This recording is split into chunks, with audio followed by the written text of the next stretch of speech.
प्रत्यक्ष समाजाच्या प्रत्येक स्तरापर्यंत जाऊन त्यांच्याशी प्रत्यक्ष संवाद साधून त्यांच्या कल्याणाची तत्व त्यांच्या अंतःकरणात रुजवण्यासाठी कीर्तना इतकं तरी प्रभावी माध्यम सध्या उपलब्ध नाही. आपल्याकडे नाठाळ लोकांची कमी आहे अशातला भाग नाही. जिथे देवाला रिटायर करायला लोक तयार आहेत तिथं कीर्तन करायला रिटायर करा म्हणायला यांना वेळ लागणार आहे का? कदाचित म्हणतीलही. इतकी प्रभावी प्रचार प्रसार माध्यमं असताना, इतकी गतिमानता त्यामध्ये असताना आज कीर्तनासारख्या माध्यमांची आवश्यकता खरंच आहे का? म्हणजे हे सगळं जुनं पुराणं झालं. जेव्हा ह्या सगळ्या गोष्टी नव्हत्या तेव्हा ठीक होतं. आता काळाप्रमाणे बदललं पाहिजे. कीर्तनं बंद झाली पाहिजेत, कीर्तनकार रिटायर झाले पाहिजेत. पण 24 तास सबसे तेज वगैरे वगैरे म्हणून सांगणाऱ्या बातम्यांच्या वाहिन्या पाहिल्या, त्यावरती अतिरंजित अतिशय भडक अशा दाखवल्या जाणाऱ्या बातम्या पाहिल्या, सवंग लोकप्रियतेसाठी तद्दन फालतू मालिका दाखवणाऱ्या वाहिन्या पाहिल्या, की अशा सगळ्या परिस्थितीमध्ये खरंच समाजाच्या हिताची काळजी करून समाजाच्या हिताची तत्व, कल्याणाची तत्व त्याच्यापर्यंत पोचवण्यासाठी कीर्तनासारख्या माध्यमांची जाणीव, आवश्यकता आणखीन प्रकर्षाने लक्षात येते. लोकमान्य टिळक म्हणायचे की मी जर देशकारणामध्ये, राजकारणामध्ये आलो नसतो तर कीर्तनकार झालो असतो. यावरनं कीर्तन या माध्यमाची शक्ती आपल्या सगळ्यांसमोर यायला हरकत नाही.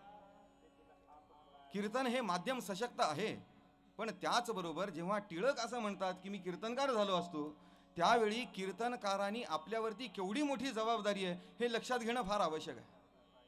आणि त्या दृष्टीने या सगळ्या चांगल्या कल्याणकारी तत्वांच्या प्रचार प्रसाराच्या दृष्टीने दासगणू महाराजांनी उभं आयुष्य, त्यांची उभी हयात या सगळ्यामध्ये व्यतीत केलेली आहे. सकल संत चरण रज अशी बिरुदावली, अशी उपाधी दासगणू महाराजांनी आयुष्यभर अत्यंत अभिमानाने मिरवलेली आहे. महिपती महाराजांनी काही संत चरित्रांचं वर्णन केलं, त्यानंतर संत झालेच नाहीत असं नाही. हे भारतवर्ष आहे, उत्तरोत्तर संत येत राहतील, होत राहतील, पण त्यानंतरच्या संतांचं चरित्र लोकांसमोर आलं पाहिजे, तो आदर्श लोकांनी घेतला पाहिजे. यासाठी शिर्डीच्या साईबाबांनी दासगणू महाराजांना आज्ञा दिली आणि अक्षरशः आपलं जीवन ध्येय समजून दासगणू महाराजांनी त्या संतांच्या ठिकाणी जाऊन त्यांची चरित्र मिळवली, ती पद्यबद्ध केली आणि 3 वेगवेगळ्या ग्रंथांच्या रूपामध्ये ते प्रकाशित झालं. संत कथामृत, भक्ती लीलामृत आणि भक्ती सारामृत या सगळ्यांची एकंदर ओवी संख्या जर आपण बेरीज करायची म्हटली तर 25,000 ओवी संख्या निघते. संत प्रसाराचं एवढं महत्त्वाचं आणि मोठं कार्य दासगणू महाराजांनी आपल्यासाठी केलं. त्याचबरोबर कीर्तनाच्या माध्यमातून अनेक लोकांच्या अंतःकरणावरती सदाचार, सन्नीती आणि सद्वासना या कल्याणकारी तत्वांचं प्रतिपादन करण्यासाठी, त्यांच्या अंतःकरणात ती रुजवण्यासाठी कीर्तनोपयोगी आख्यानांच्या माध्यमातून दासगणू महाराजांनी अनेक संत चरित्र लोकांसमोर मांडली. की आदर्श घ्यायचा तर कुणाचा घ्यायचा हे तरी कळालं पाहिजे. आज समाजाची अवस्था अशी आहे की सगळ्या मुलींना विचारलं, स्त्रियांना विचारलं तर त्या म्हणतात मैं माधुरी दीक्षित बनना चाहती हूं. त्यांना समजलं पाहिजे की मला जर व्हायचं असेल तर अहिल्याबाई होळकरांचा आदर्श मी घेतला पाहिजे, माता सीतेचा आदर्श मी घेतला पाहिजे, राणी लक्ष्मीबाईचा आदर्श मी घेतला पाहिजे. ही सगळी चरित्र जर लोकांसमोर येणारच नाहीत, समोर मांडलीच जाणार नाहीत, तर आदर्श उद्ध्वस्त होतील आणि उद्ध्वस्त झालेल्या आदर्शांनी इतकी भीषण परिस्थिती कुठल्याही समाजाची कुठल्याही काळी असू शकत नाही. म्हणून दासगणू महाराजांनी जवळजवळ 80-85 कीर्तनोपयोगी आख्यानांची रचना केली, ज्या माध्यमातून अनेक उदात्त चरित्र लोकांसमोर मांडता येतील. त्यामध्ये प्रामुख्याने संत चरित्र आहेत, काही ऐतिहासिक चरित्र आहेत, काही पौराणिक चरित्र आहेत. दासगणू महाराजांची एक विशेष अशी वेगळी अशी कीर्तन पद्धती आहे. कुठलाही सांप्रदायिक अभिनिवेश न बाळगताही अतिशय वैभवशाली अशा आपल्या कीर्तन परंपरेला ललामभूत होऊ शकेल, अनेक कीर्तनकारांना उपयोगी होऊ शकेल अशी ही कीर्तन पद्धती आहे. दासगणू महाराजांच्या या कीर्तन पद्धतीमध्ये सुरुवातीच्या नमनाच्या पद्यापासून ते शेवटच्या आरतीपर्यंत सगळं काही, प्रत्येक अक्षर, प्रत्येक शब्द, प्रत्येक पद्य हे दासगणू महाराजांचं स्वरचित आहे. हा एक फार मोठा विशेष दासगणू महाराजांच्या या कीर्तनोपयोगी आख्यानांचा. अतिशय संयमित, अतिशय वैभवशाली, अतिशय वैविध्यपूर्ण, अतिशय परिणामकारक अशी ही आख्यानांची कीर्तन पद्धती आहे. त्या कीर्तन पद्धतीचे नियमसुद्धा दासगणू महाराजांनी अतिशय विचारपूर्वक सांगून ठेवलेले आहे की कीर्तन करतात ते कीर्तनाच्या पद्धतीने व्हावं, कीर्तनाच्या पद्धतीनेच झालं पाहिजे. शब्दरूप हिऱ्याप्रत बैसवावे गायनाचे कोंदणात, काकी कोंदणाविण हिऱ्याप्रत नये शोभा सर्वदा.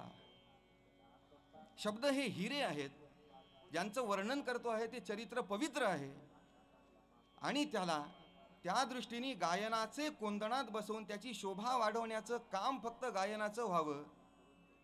हिऱ्यासाठी कोंदण आहे, कोंदणासाठी हिरा नाही, ही गोष्ट सगळ्यात आधी लक्षात घेतली पाहिजे. थोडक्यात तात्पर्य दासगणू महाराजांचं हे की संत चरित्र, संत कथा मोठ्या प्रेमाने गा, मोठ्या प्रेमाने सांगा, ती लोकांना आवडेल अशा पद्धतीने गा, पण कीर्तनाची संगीत सभा, संगीत मैफल, शास्त्रीय उपशास्त्रीय बैठक होऊ नये एवढी एक किमान अपेक्षा दासगणू महाराजांची. त्यामुळे गायन नेमस्त करावे हा या कीर्तन पद्धतीचा विशेष आहे. आणि दुसरा एक नियम असा आहे की विनोद सभ्य असावे. ही नारदांची गादी म्हणून आपण ओळखतो, नारदांची गादी म्हणून भाविकांचा नमस्कार घेतो, तर कीर्तनकारांनी काही किमान पथ्य पाळावीत असा उदात्त विचार दासगणू महाराजांचा आहे. त्यामुळे विनोद सभ्य असावे. सभ्य विनोद कुठले? जो विनोद आपल्या गुरूंसमोर, आपल्या आईसमोर आणि आपल्या मुलीसमोर सांगता येईल तो विनोद सभ्य आहे. इतक्या सभ्य विनोदाची सोपी सरळ व्याख्या आहे. कीर्तनामध्ये विनोदाचं स्थान हे तोंडी लावण्यापुरतं, चवीला मीठ घालतो तेवढं असावं. कारण विनोदाचा संदर्भ लक्षात राहत नाही, विनोद केवळ लक्षात राहतो आणि मग ते नको ते हाती लागतं. म्हणून हा विनोदाचा धोका लक्षात घेऊन विनोद सभ्य असावे, गायन नेमस्त करावे अशी पद्धत. कीर्तनकाराच्या हरदासी कीर्तन असेल त्या इतर कीर्तनकारांपेक्षा हा दासगणू महाराजांच्या पद्धतीतला वेश आपल्याला कदाचित वेगळा जाणवला असेल. त्यामागे एक छोटीशी भूमिका आहे. दासगणू महाराजही मूळ आपण जे बघतो त्या पद्धतीने त्या वेशामध्ये कीर्तन करायचे. शिर्डीला साईबाबांचं दर्शन घेऊन कीर्तनाला जात असताना साईबाबांनी थांबवलं. ते म्हणले, अरे तुम्ही कीर्तनकार लोक संसाराची उपाधी सोडायची असा कीर्तनातनं उपदेश करणार ना, मग तुम्हाला या सगळ्या उपाधींची खरोखर आवश्यकता आहे का? साईबाबा म्हणतात, गणू, नुसतं बोलून आदर्श ठेवता येत नाही, वागून आदर्श ठेवशील तर त्याचा काहीतरी परिणाम जो तुझं कीर्तन ऐकतोय त्याच्यावरती होईल. साईबाबांनी एक उपर्ण त्यांच्या जवळ फेकलं. म्हणले, ते सगळं उतरवून धोतर आणि उपर्ण या वेशात कीर्तन करणार असशील तर तुझ्या कीर्तनाचा उपयोग आहे म्हणाले, नाही तर काय उपयोग आहे. साईबाबांचा तो आदेश म्हणून दासगणू महाराजांनी धोतर उपर्ण या साध्या वेशात आयुष्यभर कीर्तनं केली. त्यांच्यानंतरही त्यांच्या परंपरेतले आम्ही कीर्तनकार त्यांची ही परंपरा पाळण्याचा प्रयत्न करतो. हा त्यांचा वेश त्यांच्या कीर्तन रंगाशी सुसंगत असला तरी किमान आज वेशापुरतं तरी आपण पाळू. कधीतरी असा दिवस येईल की आपल्यालाही ती अवस्था प्राप्त होईल. या विचाराने किमान वेशापुरतं तरी आपण ही परंपरा पाळावी या उद्देशाने हा वेश आहे. कुणीही कीर्तनकार या वेशामध्ये दिसला म्हणजे आपल्याला सहज ओळखून येईल की दासगणू महाराजांच्या परंपरेतील कीर्तनकार आहे. अत्यंत रसाळ, अत्यंत चित्तवेधक अशी ही संतांची चरित्र असल्यामुळे वेगळी परिणामकारकता साधण्यासाठी प्रयत्न करण्याची आवश्यकता नाही.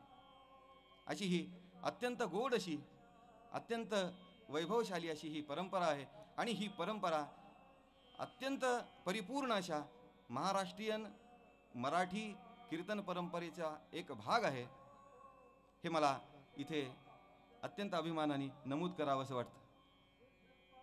हरदासी कीर्तन पद्धतीमध्ये उपदेशासाठी एक छोटंसं पद घ्यावं, त्याचं विवेचन करावं आणि ते तत्व प्रतिपादित करणारं चरित्र प्रत्यक्ष कसं जगता येईल हे ज्या संतांनी शिकवलं ती संत कथा गावी अशी हरदासी कीर्तन परंपरा आहे, अशी हरदासी कीर्तन पद्धती आहे.